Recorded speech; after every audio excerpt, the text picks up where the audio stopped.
Record. Okay, so I wanted to thank all of you for coming to this Suda that we organized, and we went out of your way to come here in honor of the 25th yard site of Zeidy Bennett, Avimari Zichron Livracha. And it's of great benefit to a person's neshama. Every year on their yard site, they have an opportunity to be promoted, like to get better seats and to go, a better section. And so what is looked at? Well, what's looked at is what Reishem did this person leave in the world when they were here. And mostly his offspring, his children, grandchildren, great-grandchildren who are sitting here in this room who didn't know Zeidy Bennett at all. So what I'd like to do is share some ideas that have come to me over this past week while I was thinking about this day, of the kinds of things that I and my siblings and your parents learned from Zeidy, as it affects our lives still to this day. And for those of you who didn't learn it directly from Zeidy, perhaps learned it from your parents because they learned it from Zeidy, from your grandparents who learned it from Zeidy. And if you still didn't happen to have these particular points, you're going to hear them from me. And so you'll see that these beautiful things we can then take with us from today, specifically for the next whole day. If we spend time on these different points, it will be a tremendous, tremendous pleasure to your Elta Zeidy Bennett. So one of the first things that many of us know, and many of us have spoken over the years, that Zeidy, Elta Zeidy Bennett, many times when he would attend a bar mitzvah of one of his children, he spoke about a somewhat famous medrash that's brought down in the Akdama to the Ein Yaakov, of a discussion between three of the Chazal, as to which, if you're going to pick one pasuk in the whole Torah that's going to be kailul, that's going to sort of include everything, maybe call it the most important in that way, what would it be? The first opinion is the opinion of Ben Zayma, that says the most important pasuk would be Shema Yisrael Hashem Elokeinu Hashem Echad. Then Ben Nana says the most important pasuk would be V'ahavta l'reacha kamocha. What do you say about that? I would vote for one of those. Those sound pretty important for so many reasons. But then along comes the voice of Shimon ben Pazi, who says, what's the most important pasuk? That's the kailul. The pasuk that talks about the carbon tamid. Esakeves echad taseh baboker, esakeves hasheni bein ha'arbayim. Speaking about the daily karbanos that were brought every single day, once in the morning and once in the afternoon.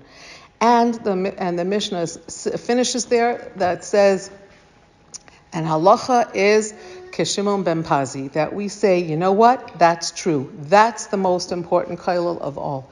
So what do we learn from that pasuk? The carbon tamid? I wouldn't have thought of that on my own. And Zeidy Bennett started with this many times by his speeches, and the truth is he really embodied it. What is the idea of a carbon tamid? The hasmada of it, day in and day out, every single day. Do what I have to do, whether I feel like it today, whether I don't feel like it today, whether I'm pumped today, whether I'm bumped today, whatever the case may be. Do what I'm supposed to do every single day. And in researching for today, I actually found another beautiful idea. It's not just every day, but start your day with something great and end your day with something great. That was a beautiful diuk that I just learned today that makes it even more beautiful. So that's the first idea, that I'm going to work on my hasmada. Whatever it is that I have to do, the right thing. Each one of us has our unique jobs that we're put here to do. Whatever we're supposed to do every single day, we're going to do it every single day. And we're going to do it as best we can with the best kavanah that we can every day. Then the next idea that was very important to Zeidy was the idea of hakaras hatov, appreciating the good that we have gotten. First of all, something that's famously been spoken about already about your Elta Zeidy that you may have heard is that when I was growing up and when my brothers and my sister and I were growing up, we did not have too much money at all. And in the United States, paying for paying for Jewish school. There's such a thing called public school. That's free. Everyone in the United States can go to school for free. However, if you want to go to private school, and of course Torah schools were private schools, you had to pay money for that. You had to pay tuition. And it was relatively expensive to pay tuition to go to Torah schools, to Cheder, to Beis Yaakov. It was expensive. And many of Bobby's and Zaidy's friends, Rahman al-Islam, after the war, people that they knew, or maybe not friends, just neighbors, Jewish people, they said, why do you have to work so hard? Public school is free. But they understood that no, it's the most important thing is a Torah chinuch for their children, Rahman al-Islam. Vatischak al-yom Bobby used to say, you might get a new dress today and you're laughing today with your vacation and your new dress, but I'm going to be laughing in the future. Bobby Bennett, Allah Shalom, I don't think she ever learned Mishlei, and she might have known to sing Eshes Chayil, but I don't know that she actually knew the meaning of the words. It was before Art Scroll, but she said the words of Shlomo Melech, Vatischak al-yom achron. They were ready to do very hard work to try to pay the tuition. But still, the full tuition was too expensive, so the yeshivas, the Chadorim and the Beis Yaakovs were very, very nice. They offered someone who couldn't afford to pay but very much wanted their children to have a Torah education, they gave them what's called scholarships. In other words, they collected tzedakah from other people. So let's give a number. Let's say back in the day, I don't know how much it cost. Let's say it cost $5,000. That was today like who knows what. But a person who could only afford, let's say, $1,000, so they paid the $1,000 and they got, the rest was given to them. Well, after all of us were long, long out of school, every year for many, many years, Elder Zeidy Bennett went around and collected tzedakah to give back to the school. When they would have their fundraising events every year, he would go around and please, I'm collecting money for a beautiful school. And he would collect and give back to try to pay back, to be makir tov, to appreciate a favor that was done to him and to try to pay it back. And not just in a beautiful thing like that, but in addition, I thought of another way that Zeidy was trying to always appreciating the good. Hakaras hatov, la'akiret hatov means I see it. He would take ice, which I forgot to put on the table, but you're welcome to get some out of the freezer. Baruch Hashem. Thank you, Hashem. Elder Zeidy would take a cup full of ice because he loved his seltzer ice cold, and he would say, thank you, Hashem, for so many things in this great country, meaning the United States, which they came to after suffering, as you know, during the war, World War II in Europe. And he was so grateful for so many things in the United States, and he would say a special thank you to Hashem that he had ice cubes. He didn't take it for granted, everybody has ice cubes. No, he said, thank you, Hashem, for the ice cubes that I have. So how many of us look around? As I look around this room here right now, we could each think of one beautiful thing. We could think of 100 beautiful things. Let's think of something. Everyone, I'm not going to ask you to say it out unless you really want to and you can't control yourself. Something that you hadn't thought of before, to say thank you to Hashem. So I'm going to think of one thing. I have thought of it before, though. So I was going to say thank you for my beautiful family here. But I thought of that so many times. I thank Hashem for that so many times. I'm going to think of something right now that I haven't thought of before. Thank you, Hashem, for these beautiful Chad Pa'ami plates. So I will not have to wash the dishes, even though Bobby, Allah Shalom, would never let me throw these out. She would wash them because they are indeed beautiful. And I might, because I don't know if I have the heart to throw them out when I'm all said and done. But I could throw them out. Thank you, Hashem. Already thrown out. So, Hakaras Hatov. Point 1, Hasmada. Do the right thing every day, morning and night, no matter how I feel about it. Number 2, Hakaras Hatov. Look around to make myself a little game with myself. Every day I'm going to find something new that I haven't noticed before to say thank you to Hashem about that. I say thank you, Hashem, 100 times when we have electricity and light. But the fact that human beings figured out electricity, that Hashem allowed us to invent electricity, that's a different chap on appreciating electricity.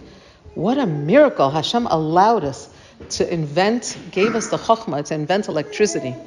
Okay, the third point is Zeidy was incredibly yashar. He had a lot of integrity. Meaning, when he said something, his word was good. I like to joke around a lot that I sometimes arrange, I'm going to learn with a friend. And we make up a time, okay, we're going to learn Monday mornings at 8 a.m. I happen to have a friend that I learn with Monday mornings. Now we switch to 8:15 a.m. And we're going through this sefer, actually. We're going through a Shrab on prayer. Truth be told, we've been doing it for years, and we just finished Psukei de Zimra. Okay? And I actually sent this out to everyone that year when we got to Karbanos. Whoa, that was an amazing part there. So I have such appreciation to my friend, who's actually my sister-in-law, that she agrees to learn with me. Why? Why am I so appreciative to her? Because the truth be told, I actually could learn this sefer without her, couldn't I? Yeah, I probably could.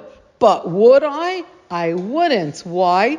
Because the Satan has his ways of keeping me busy, and I could say to myself every morning at 8:15, I'm going to do it. As Bobby used to say, which means, no way, Jose, it's not going to happen.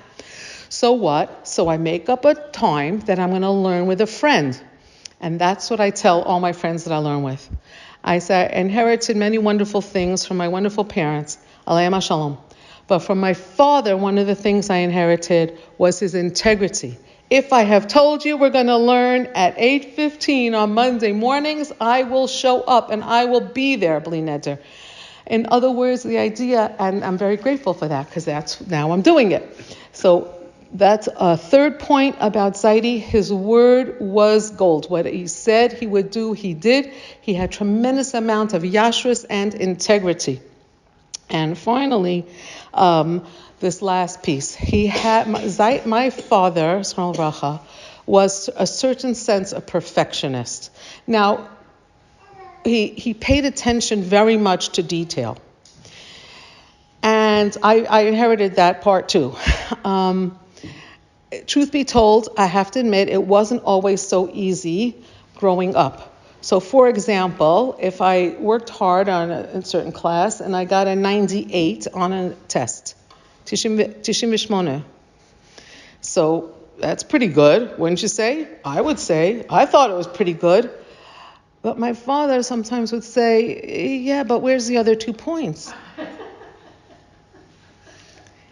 Verstehen nekudot. So, yeah. So that wasn't always so easy, that he strove for perfection. Of course, now that I'm at this stage of life, I realize what a great thing it is to strive for perfection. You know, they say if you reach for the stars, at least you'll get to the moon. In other words, you'll accomplish if you push yourself to keep trying. But I wanted to strive to be medactic, not to just do things in a lazy way, but to try to do, if you're going to do something, try to do it as best as you can. And that's the fourth point, but I wanted to say something else that I learned about that, and that was this. Remember I said it wasn't always so easy, like 98, where's the 2 points? Well, way later in Zeidy's life did I realize and I learned the following thing. Zeidy was very artistic. He was talented. He was musical. All the music that's in the Bennett family. He could play violin by ear, and he could draw beautifully. So during the terrible war years of World War II, he would forge documents for Jewish people. He would make false documents to save Jewish people's lives. Now, my father and my mother, Aleim HaShalom, were born in Budapest, which was Hungary. The Germans came pretty late to Hungary, and that's why more Hungarian Jews survived. They first came to Poland, where more Polish, relatively speaking, more of the Jews who were killed were Polish. Now, my father's parents had come from Poland after World War I, which was like 30 years before. They had come after that war. They had left southern Poland, which is called Galicia, and they had come to Hungary. But they were Polish citizens. And when the Nazis, Yimach Shemam, took over, so Polish citizens were deported immediately out and sent back to Poland to their deaths. Well, my father, among things, was forging documents, and he forged means to falsify a fake document that would save a Jewish person's life, which was a very big mitzvah of Hasatalas Nefashos. He made a document for his own father. But lo and behold, there was a mistake in the document. I don't know if anyone knows. I don't know if my aunt Alice, who was is my father's sister, Shetzirya, knows. But there was a problem. Either, you know how they stamp the things now, even less, everything's on computer now, but they used to stamp the paper. And each stamp had a different shape and a different this. There was a mistake that he wasn't aware of. And that mistake gave away that it was a falsified document, and his own father was deported out of Hungary into Poland and never to be heard from again. It's assumed that he was murdered by the Germans right then and there as soon as he got deported. So my father understood, and the pain that he lived with that for the rest of his life was that, wow, sometimes a small thing could have a very, very, very great effect. So when I heard that story as a grown-up, as an adult, my whole life became so clear to me. And the lesson for me was, wow, when you see somebody, it could be anyone you know, that has certain things that maybe you don't enjoy about them, or even that they're having a bad day. Let's say whatever, you're in the supermarket and you didn't even touch someone, but suddenly they're yelling at you, totally out of proportion. So I'm sure we've all had something like that, where sometimes we're somewhere and someone seems to be like way more upset than what is really seems to be hagunpo. Always try to be dan lakav zechus. You never know what someone has going on, either as in this case, something from many years ago, or maybe even something today. Who knows if maybe they have a really bad toothache while they're talking to you. Anyone here ever have a toothache? That's a really painful thing. Anyone have like a ingrown toenail? That's a very painful thing. So you never know what kind of suffering a person might have. And when we walk around, try to be dan lakav zechus, even when people are behaving not in the very best. So again, the ideas that we learn about is hasmada, do the right thing, start our day and end our day with doing the right thing, being makir tov, looking around to see how many things in addition to the ice cubes we could be thankful for. Try to be people of our word. When we say something, we live up to it.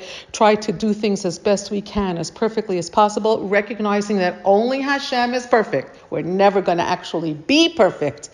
And 98 is a great grade, okay? It's great. Your parents are going to be very, very happy when you get a 98. And if they're not, just give me a call. I'll set them straight. And finally, as a sub-lesson, al tadines chavercha, asher tagiel l'makomo, because you're never going to get to his makom. Af pam lo tagiu el makomo. So recognize that. Al tadines chavercha. You just never know. Let's try to be done, every Jew, lakav zechus.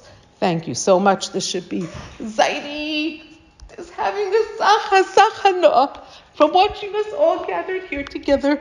And I thank you all, especially the young ones, because maybe you never heard of these things before. And I appreciate that you came, took time from your busy schedules, and you came to join us.